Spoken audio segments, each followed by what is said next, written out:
ನಮಸ್ತೆ, welcome back to our channel Soumya recipe corner. ಇವತ್ತು ನಾವು ಮಕ್ಕಳಿಗೆಲ್ಲ ತುಂಬಾ ಇಷ್ಟ ಆಗುವಂತಹ ಒಂದು ಐಸ್ ಕ್ರೀಮ್ ರೆಸಿಪಿನ ಸಿಂಪಲ್ಲಾಗಿ ಮನೇಲಿ ಹೇಗೆ ಮಾಡೋದು ಅಂತ ನೋಡೋಣ. ಇದನ್ನು ಮಾಡಲಿಕ್ಕೆ ತುಂಬ ಇಂಗ್ರೀಡಿಯೆಂಟ್ಸ್ ನಮಗೆ ಬೇಕಾಗಿಲ್ಲ, ಬಟ್ ಟೇಸ್ಟ್ ಅಂತೂ ತುಂಬಾ ಚೆನ್ನಾಗಿರುತ್ತೆ. ಹಾಗೆಯೇ ಮನೇಲಿ ಡ್ರೈ ಫ್ರೂಟ್ಸ್ ಹಾಕಿ ಮಾಡೋದ್ರಿಂದ ಮಕ್ಕಳಿಗೂ ಕೂಡ ಕೊಡೋದ್ರಿಂದ ತುಂಬ ಹೆಲ್ತಿ ಅಂತಲೇ ಹೇಳ್ಬೋದು. ನೀವು ಕೂಡ ಮನೇಲಿ ಒಂದ್ಸರಿ ಟ್ರೈ ಮಾಡಿ, ತುಂಬ ಈಸಿಯಾಗಿ ಕೂಡ ನೀವು ಮಾಡ್ಕೊಬೋದು. ಇವಾಗ ಐಸ್ ಕ್ರೀಮ್ನ ಹೇಗೆ ಮಾಡೋದು ಅಂತ ನೋಡೋಣ ಬನ್ನಿ. ನಾನಿಲ್ಲಿ ಮಾಡ್ತಾ ಇರುವಂತಹದ್ದು ರಸ್ಕಾಗೆ ಡ್ರೈ ಫ್ರೂಟ್ಸ್ನ ಯೂಸ್ ಮಾಡಿಕೊಂಡು ಮಾಡ್ತಾ ಇರುವಂತಹ ಐಸ್ ಕ್ರೀಮ್ ಆಗಿರುತ್ತೆ. ಅದಕ್ಕೋಸ್ಕರ ನಾನಿಲ್ಲಿ 8 ರಸ್ಕ್ ಆಗೋಷ್ಟು ತೊಗೊಂಡಿರೋಂತಹದ್ದು. ಅರ್ಧ ಲೀಟ್ರ್ ಹಾಲಿಗೆ ನಾನು 8 ರಸ್ಕ್ ತೊಗೊಂಡಿದ್ದೀನಿ.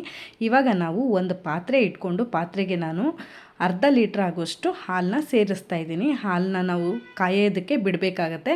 ಹಾಗೆಯೇ ಕಾಯೋದಕ್ಕೆ ಇಟ್ಟಿದ್ದಾಗೇ ನಾನು ಇಲ್ಲಿ ತೊಗೊಂಡಿರೋಂತಹ ರಸ್ಕ್ ಎಲ್ಲನೂ ಕೂಡ ನಾನು ಸೇರಿಸ್ಕೊತಾ ಇದ್ದೀನಿ ಹಾಲು ಒಳಗಡೆನೆ.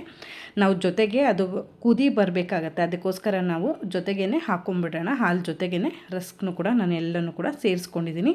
ಇದನ್ನು ಸ್ವಲ್ಪ ಹಾಗೆ ನಾವು ಮುಳುಗಿಸ್ಕೊಳ್ಳೋಣ. ಅದ್ರ ಜೊತೆಗೆ ನಾನಿವಾಗ ಡ್ರೈ ಫ್ರೂಟ್ಸ್ನು ಕೂಡ ನಾನು ಸೇರಿಸ್ಕೊತಾ ಇದ್ದೀನಿ. ಮೊದಲಿಗೆ ನಾನು ಬಾದಾಮಿ, ಇದನ್ನು ನಾನು ಒಂದು 10ರಿಂದ 20 ಆಗುವಷ್ಟು ಬಾದಾಮಿನೇ ಸೇರಿಸ್ತಾ ಇದ್ದೀನಿ. ಜೊತೆಗೆ ನಾನು ಒಂದು 20 ಗೋಡಂಬಿನೂ ಕೂಡ ನಾನು ಸೇರಿಸ್ಕೊತಾ ಇರುವಂತಹದ್ದು. ಜೊತೆಗೆ ನಿಮ್ಮಲ್ಲಿ ಪಿಸ್ತಾ ಇದ್ದರೆ ಪಿಸ್ತಾನು ಕೂಡ ನೀವು ಸೇರಿಸ್ಕೊಳ್ಳಿ. ಎಲ್ಲನೂ ಕೂಡ ಸಮ ಪ್ರಮಾಣದಲ್ಲೇ ನಾನಿಲ್ಲಿ ಸೇರಿಸ್ಕೊಂಡಿದ್ದೀನಿ. ಇವಾಗ ನೀವು ನೋಡ್ತಾ ಇರ್ಬೋದು ಹಾಲು ಕೂಡ ಕುದಿಯೋದಕ್ಕೆ ಸ್ಟಾರ್ಟ್ ಆಗಿದೆ. ಹಾಗೆ ರಸ್ಕು ಕೂಡ ಸ್ವಲ್ಪ ಸಾಫ್ಟಾಗಿ ಮೆತ್ತಗಾಗಲಿಕ್ಕೂ ಶುರುವಾಗಿದೆ. ನಾವು ಒಂದು 5ರಿಂದ 10 ನಿಮಿಷ ಇದನ್ನು ಚೆನ್ನಾಗಿ ಕುದಿಸ್ಕೊಬೇಕಾಗತ್ತೆ. ಈ ರೀತಿಯಾಗಿ ಗಟ್ಟಿ ಆಗಬೇಕಾಗತ್ತೆ ರಸ್ಕು. ಅಲ್ಲಿ ತನಕ ನಾವು ಇದನ್ನು ಕ್ಲೀನಾಗಿ ಬೇಯಿಸ್ಕೊಳ್ಳೋಣ. ಇದು ಬೆಂದ ಮೇಲೆ ನಾನು ಇವಾಗ ಇದಕ್ಕೆ ಅರ್ಧ ಕಪ್ ಆಗೋಷ್ಟು ಶುಗರ್ನ ಸೇರಿಸ್ತಾ ಇದ್ದೀನಿ. ಸಕ್ಕರೆನ ನೀವು ನೋಡ್ಕೊಂಡು ಯೂಸ್ ಮಾಡ್ಕೊಳ್ಳಿ, ಯಾಕೆಂದರೆ ಐಸ್ ಕ್ರೀಮು ತುಂಬ ಸ್ವೀಟ್ ಆದರೆ ತಿನ್ನೋದಕ್ಕೆ ಚೆನ್ನಾಗಿರಲ್ಲ. ಅದಕ್ಕೋಸ್ಕರ ಇದ್ರ ಜೊತೆಗೆ ನಾನು ಅರ್ಧ ಕಪ್ ಆಗುವಷ್ಟು ಮಿಲ್ಕ್ ಪೌಡರ್ನು ಕೂಡ ಸೇರಿಸ್ಕೊತಾ ಇದ್ದೀನಿ. ಇದರಲ್ಲೂ ಕೂಡ ಶುಗರ್ನ ಅಂಶ ಇರುತ್ತೆ. ಹಾಗಾಗಿ ನೀವು ಸಕ್ಕರೆನ ಸ್ವಲ್ಪ ಕಡಿಮೆ ಪ್ರಮಾಣದಲ್ಲೇ ಬಳಸಿ. ಈ ಪ್ರಮಾಣದಲ್ಲಿ ತೊಗೊಂಡ್ರೆ ಪರ್ಫೆಕ್ಟಾಗಿರುತ್ತೆ, ತುಂಬ ಸಿಹಿ ಆಗಲ್ಲ. ಅದಕ್ಕೋಸ್ಕರ ನಾವು ಇದನ್ನು ಸೇರಿಸ್ಕೊಂಡು ಕ್ಲೀನಾಗಿ ಈ ರೀತಿಯಾಗಿ ಮಿಕ್ಸ್ ಮಾಡ್ಕೊಬೇಕಾಗತ್ತೆ. ಹಾಲಲ್ಲಿ ಈ ರೀತಿಯಾಗಿ ಡ್ರೈ ಫ್ರೂಟ್ಸ್ನು ಕೂಡ ನಾವು ಬೇಯಿಸ್ಕೊಳ್ಳೋದ್ರಿಂದ ಡ್ರೈ ಫ್ರೂಟ್ಸು ಕೂಡ ನಮಗೆ ಸ್ವಲ್ಪ ಸಾಫ್ಟಾಗಿ ಬರುತ್ತೆ. ಅದಕ್ಕೋಸ್ಕರ ನಾವು ಇದನ್ನು ಕ್ಲೀನಾಗಿ ಈ ರೀತಿಯಾಗಿ ಮಿಕ್ಸ್ ಮಾಡಿಕೊಂಡು ಒಂದು 2 ನಿಮಿಷ ಇದನ್ನು ಲೋ ಫ್ಲೇಮಲ್ಲಿ ಈ ರೀತಿ ಕುಕ್ ಮಾಡ್ಕೊಳ್ಳೋಣ. ಇವಾಗ ನೀವು ನೋಡ್ತಾ ಇರ್ಬೋದು ನಾನು 2 ಏಲಕ್ಕಿನೂ ಕೂಡ ಇದಕ್ಕೆ ಸೇರಿಸ್ಕೊತಾ ಇದ್ದೀನಿ. ಸೇರಿಸ್ಕೊಂಡು ಇದನ್ನು ನಾನು ಮಿಕ್ಸ್ ಮಾಡಿಕೊಂಡು ಇದನ್ನು ನಾವು ಇವಾಗ ಕೂಲ್ ಆಗಲಿಕ್ಕೆ ಬಿಡೋಣ. ಇದು ನಮಗೆ ಕಂಪ್ಲೀಟಾಗಿ ರೂಮ್ ಟೆಂಪ್ರೇಚರ್ಗೆ ಬರಬೇಕಾಗತ್ತೆ. ಅಷ್ಟು ತಣ್ಣಗಾಗೋ ತನಕ ಇದನ್ನು ಕ್ಲೀನಾಗಿ ನಾವು ಬಿಟ್ಬಿಡೋಣ. ಇದಾದಮೇಲೆ ನಾನು ಇದನ್ನು ಮಿಕ್ಸರ್ ಜಾರ್ಗೆ ಸೇರಿಸ್ಕೊಂಡು ಇದನ್ನು ರುಬ್ಬಬೇಕಾಗತ್ತೆ. ನಾನು ತೋರಿಸ್ತೀನಿ. ಇವಾಗ ನೀವು ನೋಡ್ತಾ ಇದ್ದೀರಾ ಕ್ಲೀನಾಗಿ ಇದು ಕೂಲಾಗಿದೆ ಮತ್ತು ಸ್ವಲ್ಪ ಗಟ್ಟಿಯಾಗೂ ಕೂಡ ಬಂದಿದೆ. ಇದನ್ನು ನಾನಿವಾಗ ಮಿಕ್ಸರ್ ಜಾರ್ಗೆ ಸೇರಿಸ್ಕೊಂಡು ಸ್ವಲ್ಪ ರುಬ್ಕೊಬೇಕಾಗತ್ತೆ. ತುಂಬ ಹೊತ್ತೇನು ರುಬ್ಬುವಂಥ ಅವಶ್ಯಕತೆ ಇರಲ್ಲ. ಇದನ್ನು ನಾವು ಒಂದು 2 ನಿಮಿಷ ಇದನ್ನು ಆನ್ ಆ್ಯಂಡ್ ಆಫ್ ಮಾಡಿದ್ರೆ ಕ್ಲೀನಾಗಿ ಇದು ಗ್ರೈಂಡ್ ಆಗುತ್ತೆ. ಇವಾಗ ನೀವು ನೋಡ್ತಾ ಇರ್ಬೋದು ಈ ಕನ್ಸಿಸ್ಟೆನ್ಸಿಗೆ ನಮಗೆ ಇದು ರೆಡಿಯಾಗಿದೆ. ಆ್ಯಕ್ಚುಲಾಗಿ ಇವಾಗ ಇದು ಕರೆಕ್ಟಾಗಿ ಪರ್ಫೆಕ್ಟ್ ಕನ್ಸಿಸ್ಟೆನ್ಸಿಗೆ ನಮಗೆ ರೆಡಿಯಾಗಿದೆ. ನೀವು ನೋಡ್ತಾ ಇರ್ಬೋದು ಸ್ವಲ್ಪ ಗಟ್ಟಿಯಾಗೇ ಈ ರೀತಿಯಾಗಿ ಬರಬೇಕಾಗತ್ತೆ. ಇದನ್ನು ನಾನಿವಾಗ ಒಂದು ಸ್ಕೂಪ್ ಐಸ್ ಕ್ರೀಮ್ ಮಾಡಲಿಕ್ಕೋಸ್ಕರ ಇದನ್ನು ಗ್ಲಾಸ್ ಬೌಲ್ಗೆ ಇದನ್ನು ಶಿಫ್ಟ್ ಮಾಡ್ಕೊತಾ ಇದ್ದೀನಿ. ನಿಮ್ಮ ಹತ್ರ ಮೋಲ್ಡ್ ಇತ್ತು ಅಂದರೂ ಕೂಡ ನೀವು ಮೋಲ್ಡ್ಗೂ ಕೂಡ ನೀವು ಹಾಕ್ಕೊಬೋದು.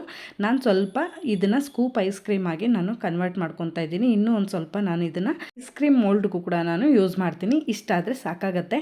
ಇದನ್ನು ನಾನು ಇವಾಗ ಇದಕ್ಕೆ ಕ್ಲೀನಾಗಿ ಸ್ವಲ್ಪ ಕಟ್ ಮಾಡಿ ಇಟ್ಟಿರುವಂತಹ ಡ್ರೈ ಫ್ರೂಟ್ಸ್ನ ನಾನು ಮೇಲ್ಗಡೆ ಹಾಕ್ಕೊತಾ ಇದ್ದೀನಿ. ತುಂಬಾ ಚೆನ್ನಾಗಿ ಬರುತ್ತೆ. ಈ ರೀತಿಯಾಗಿ ಎಲ್ಲದಕ್ಕೂ ಕೂಡ ನೀವು ಸ್ಪ್ರೆಡ್ ಮಾಡಿಕೊಂಡು ಒಂದು ಇದಕ್ಕೆ ಕ್ಯಾಪ್ ಮುಚ್ಚಿ ನೀವು ಡೀಪ್ ಫ್ರೀಝರಲ್ಲಿ ಇದನ್ನು ನೀವು 8 ಅವರ್ಸ್ ಇದನ್ನು ಫ್ರೀಸ್ ಮಾಡಿದ್ರೆ ಸಾಕಾಗತ್ತೆ. ನಮಗೆ ತುಂಬಾ ಒಳ್ಳೆ ಐಸ್ ಕ್ರೀಮ್ ರೆಡಿಯಾಗುತ್ತೆ. ತುಂಬಾ ಟೇಸ್ಟಿಯಾಗಿರುತ್ತೆ. ನೀವು ನೋಡ್ತಾ ಇರ್ಬೋದು ಇದನ್ನು ನಾನಿವಾಗ ಕ್ಯಾಪೆಲ್ಲ ಕ್ಲೋಸ್ ಮಾಡಿ ನಾನು ಇದನ್ನು ಫ್ರಿಜ್ಜಲ್ಲಿ ಎತ್ತಿಟ್ಕೊತಾ ಇದ್ದೀನಿ. ಹಾಗೆ ನಾನಿಲ್ಲಿ ಮಕ್ಕಳಿಗೆ ಇಷ್ಟ ಆಗಬೇಕು ಅಂತ ಹೇಳಿ ಸ್ವಲ್ಪ ಐಸ್ ಕ್ರೀಮ್ ಮೋಲ್ಡ್ಗೂ ಕೂಡ ನಾನು ಯೂಸ್ ಮಾಡ್ತಾಯಿದ್ದೀನಿ. ನೀವು ನೋಡ್ತಾ ಇರ್ಬೋದು ನಾನು ಈ ರೀತಿಯಾಗಿ ಶೇಪ್ ಇರುವಂತಹ ಐಸ್ ಕ್ರೀಮ್ ಮೋಲ್ಡ್ ತೊಗೊಂಡಿದ್ದೀನಿ. ನೀವು ಯಾವ್ದು ಬೇಕಾದರೂ ನಿಮ್ಮ ಇಷ್ಟವಾದಂಥ ಫೇವ್ರೇಟ್ ಡಿಸೈನ್ ನೀವು ತೊಗೊಳ್ಬೋದು. ಇದನ್ನು ನಾನಿವಾಗ ಕ್ಲೀನಾಗಿ ಯಾವುದಕ್ಕೂ ಸ್ಪ್ರೆಡ್ ಆಗ್ದಂಗೆ ಇದನ್ನು ಸ್ವಲ್ಪನೇ ಇದಕ್ಕೆ ಸೇರಿಸ್ಕೊಂಡು ಐಸ್ ಕ್ರೀಮ್ ಮೋಲ್ಡ್ಗೆ ಎಲ್ಲದೂ ಕೂಡ ಫಿಲ್ ಮಾಡ್ಕೊತೀನಿ. ಹಾಕ್ಕೊಂಡಿದ್ದಾದಮೇಲೆ ನಾವು ಕ್ಲೀನಾಗಿ ಇದನ್ನು ಕೂಡ ನಾವು ಎಲ್ಲದೂ ಕ್ಯಾಪೆಲ್ಲ ಕ್ಲೋಸ್ ಮಾಡಿ ಇದನ್ನು ಕೂಡ ನಾವು 8 ಅವರ್ಸ್ ಇದನ್ನು ನಾವು ಡೀಪ್ ಫ್ರೀಝರಲ್ಲಿ ನಾವು ಇದನ್ನು ಇಟ್ಕೊಂಡ್ರೆ ನಮಗೆ ತುಂಬಾ ಚೆನ್ನಾಗಿರುವಂಥ ಐಸ್ ಕ್ರೀಮ್ ರೆಡಿ ಆಗುತ್ತೆ. ತುಂಬ ಚೆನ್ನಾಗಿ ಬರುತ್ತೆ, ತುಂಬ ಹೆಲ್ತಿಯಾಗೂ ಕೂಡ ಇರುತ್ತೆ. ಐಸ್ ಕ್ರೀಮ್ ಮೋಲ್ಡ್ನ ನಾವು ಈ ರೀತಿಯಾಗಿ ಅಡ್ಜಸ್ಟ್ ಮಾಡೋದ್ರಿಂದ ಅದರೊಳಗೆ ಏನಾದರೂ ಹೇರ್ ಗ್ಯಾಪ್ ಆಗಿದ್ದರೆ ಅದು ಕೂಡ ಕ್ಲೀನಾಗಿ ಫಿಲ್ ಆಗುತ್ತೆ. ಅದಕ್ಕೋಸ್ಕರ ನೀವು ಅದನ್ನು ಕ್ಲೀನಾಗಿ ಒಂದು ಸರಿ ರೆಡಿ ಮಾಡ್ಕೊಳ್ಳಿ. ಇದಾದಮೇಲೆ ನಾನು ಫ್ರೀಝರಿಂದ ತೆಗೆದು ತೋರಿಸ್ತಾ ಇರುವಂತಹದ್ದು ನಿಮಗೆ ಐಸ್ ಕ್ರೀಮ್ನ. ತುಂಬಾ ಚೆನ್ನಾಗಿ ಬರುತ್ತೆ. ನೀವು ನೋಡ್ತಾ ಇರ್ಬೋದು ಎಷ್ಟು ಸೂಪರಾಗಿ ಬಂದಿದೆ ಐಸ್ ಕ್ರೀಮ್ ಅಂತ ಹೇಳಿ. ಡ್ರೈ ಫ್ರೂಟ್ಸು ಕೂಡ ನಾವು ಅತಿ ಹೆಚ್ಚಾಗಿ ಬಳಸಿರೋದ್ರಿಂದ ಹೆಲ್ತಿ ಅಂತಲೇ ಹೇಳ್ಬೋದು. ತುಂಬ ಚೆನ್ನಾಗಿ ಬರುತ್ತೆ. ಇವಾಗ ನಾನು ತೆಗೆದು ಕೂಡ ನಿಮಗೆ ತೋರಿಸ್ತೀನಿ ನೋಡಿ.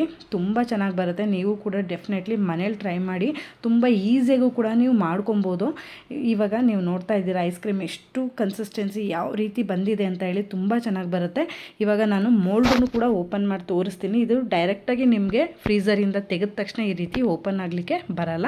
ನೀವು ಇದನ್ನು ಒಂದು ಸರಿ ಸ್ವಲ್ಪ ನೀರಲ್ಲಿ ಇದನ್ನು 1-2 ನಿಮಿಷ ಇಟ್ಟು ನೀವು ಮೋಲ್ಡನ್ನ ನೀವು ಈ ರೀತಿಯಾಗಿ ಓಪನ್ ಮಾಡಿದ್ರೆ ಕ್ಲೀನಾಗಿ ಯಾವುದೇ ರೀತಿಯಾದಂಥ ಸ್ಟಕ್ ಆಗದೇ ಓಪನ್ ಆಗುತ್ತೆ. ಇವಾಗ ನಾನು ನಿಮಗೆ ಮೋಲ್ಡನ್ನು ಕೂಡ ಓಪನ್ ಮಾಡಿ ತೋರಿಸ್ತಾ ಇದ್ದೀನಿ. ನೀವು ನೋಡ್ತಾ ಇರ್ಬೋದು ತುಂಬ ಚೆನ್ನಾಗಿ ಬರುತ್ತೆ.